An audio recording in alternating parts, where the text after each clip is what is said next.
ಕೆಲವರು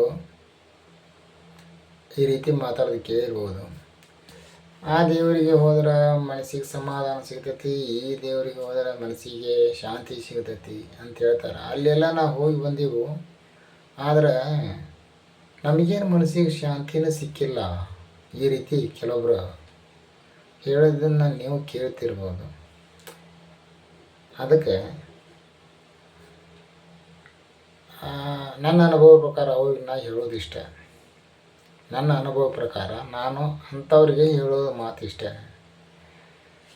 ದೇವರಂದ್ರೆ ಅದು ಕರೆಂಟ್ ಇದ್ದಂಗೆ, ಏನು ವಿದ್ಯುತ್ ಶಕ್ತಿ ಅಂತಾರಲ್ಲ, ಹಂಗೆ ಕರೆಂಟ್ ಇದ್ದಂಗೆ. ಏನು ದೇವ್ರ ಹತ್ರ ಹೋಗಿರ್ತಾನಲ್ಲ, ಅವನ ಒಳಗಿರೋ ಭಾವ ಐತಲ್ಲ, ಏನು ದೇವ್ರಿಗೆ ಹೋಗಿರ್ತಾನೆ ಅವನ ಒಳಗಿರೋ ಭಾವ ಅದು ಬಲ್ಬ್ ಇದ್ದಂಗೆ. ಅದು ಏನು ಬಲ್ಬ್ ಇದ್ದಂಗೆ. ಇವ ಅಲ್ಲೇ ಹೋಗಿರ್ತಾನಪ್ಪ ಅಂತಂತಂದ್ರೆ ಇವನ ಬಲವು ಸರಿಯಾಗಿದ್ರೆ ಅದು ಬೆಳಕು ನೀಡುತ್ತದೆ. ಇವನ ಬಲ್ಬ್ ಬಾದಾಗಿತ್ತಂದ್ರೆ, ಕೆಟ್ಟಿತ್ತಂದ್ರೆ ಬೆಳಕಲ್ಲಿ ಕೊಡಬೇಕು, ಬೆಳಕಕ್ಕೆ ಕೊಡಂಗಿಲ್ಲ.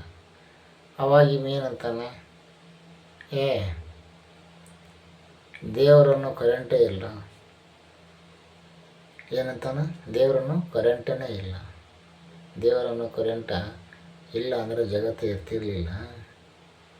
ಮೊದಲ ಆ ಭಾವ ಅನ್ನೋ ಬಲವು ಏನೈತಿ ಕೆಟ್ಟದ,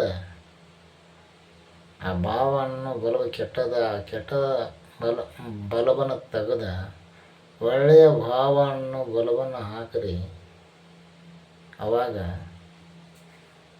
ಅಲ್ಲಿ ಬೆಳಕು ಮೂಡ್ತತಿ.